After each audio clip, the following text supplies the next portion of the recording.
24 जुलाई 1989 northern Japan Hokkaido island पर police के एक हेलीकॉप्टर ने एक सर्च ऑपरेशन शुरू किया। वो दो लापता हो जाने वाले हाइकर्स को ढूंढ रहे थे जो डाइसुजान नेशनल पार्क में माउंट असाहादाकी पर हाइकिंग के लिए गए थे और वापस नहीं आए थे। सूरज गुरूब होने से कुछ देर पहले रेस्क्यू टीम ने लकड़ियों से बना बड़ा सा SOS साइन देखा। ये साइन इस हाइकिंग ट्रेल से काफ़ी दूर था जहां वो दो हाइकर्स हाइकिंग के लिए गए थे। थोड़ी देर बाद SOS साइन से तकरीबन 3 किलोमीटर नॉर्थ में रेस्क्यू टीम को वो दोनों लापता हो जाने वाले हाइकर्स नजर आ गए और उन्होंने इनको हेलीकॉप्टर में बिठाया और वापसी के लिए निकल गए। सब बहुत खुश थे कि रेस्क्यू ऑपरेशन कामयाब रहा और दो इंसानों को बचा लिया गया। रेस्क्यू टीम ने हाइकर्स को पानी और खाना दिया और उनसे बातें करने लगे। रेस्क्यू टीम के एक मेंबर ने इन हाइकर्स की तारीफ करते हुए कहा कि आप लोगों ने जो बड़ा सा SOS साइन बनाया था उसने आपको ढूंढने में हमारी बहुत मदद की। अगर हमें वो SOS साइन नज़र नहीं आता तो शायद आपको ढूंढना मुश्किल होता। दोस्तों, SOS सिग्नल एक डिस्ट्रेस सिग्नल है। इसको इंटरनेशनली लाइफ थ्रेटनिंग इमरजेंसी के तौर पर पहचाना जाता है। जहां SOS का साइन नज़र आए तो समझो किसी की जान को शदीद खतरा है और उसे हेल्प की ज़रूरत है। SOS एक मोर्स कोड डिस्ट्रेस सिग्नल है।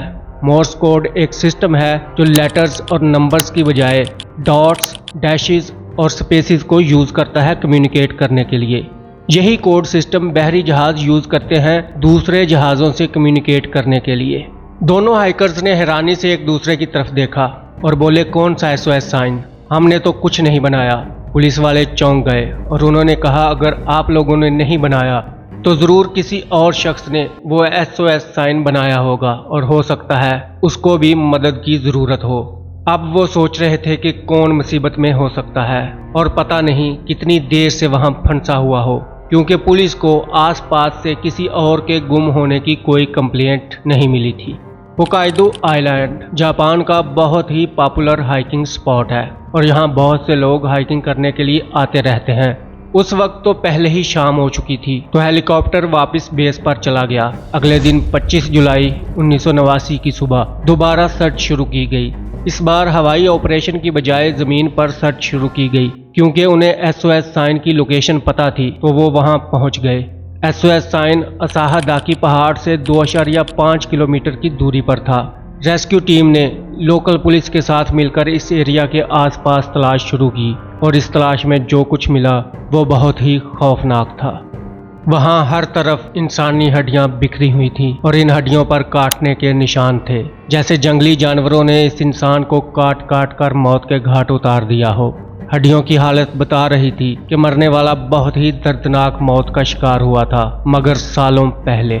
स्टार्ट में ये एक बहुत सीधा साधा केस लग रहा था कि कोई यहाँ आके फंस गया और उसने मदद के लिए SOS साइन बनाया, मगर कोई भी उसकी मदद को नहीं पहुँच पाया, जिसकी वजह से उसकी मौत हो गई।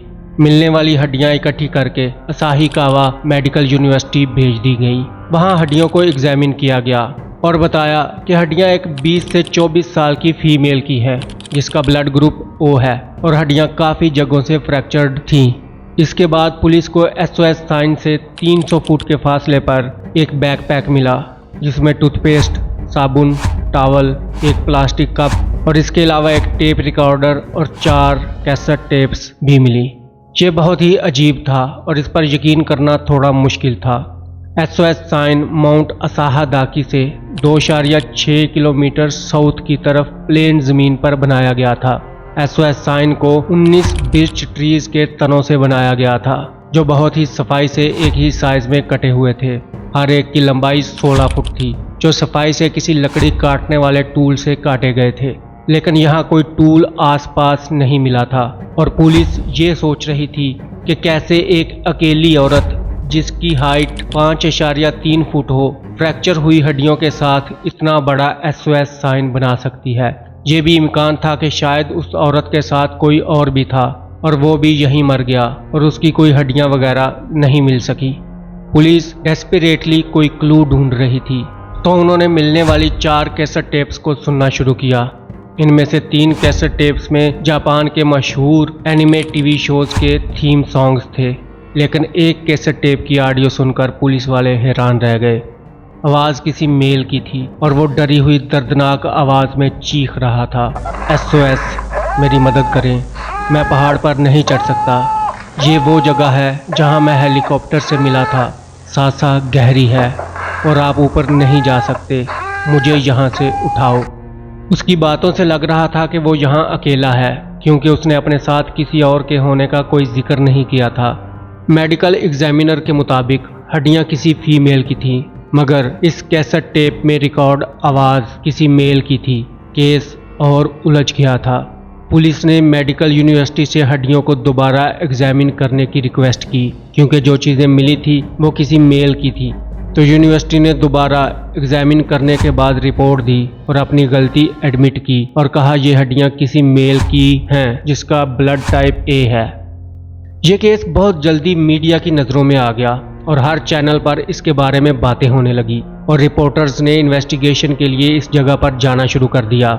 हड्डियां मिलने के 5 दिन बाद 30 जुलाई 1989 को एक टीवी स्टेशन HBC का एक रिपोर्टर कोयो अबुरितानी कुछ क्लू ढूंढने के लिए SOS साइन के पास पहुंचा, इस चक्कर में कि शायद पुलिस से कुछ मिस हो गया हो और उसे मिल जाए, और उसे वाकई कुछ मिल गया।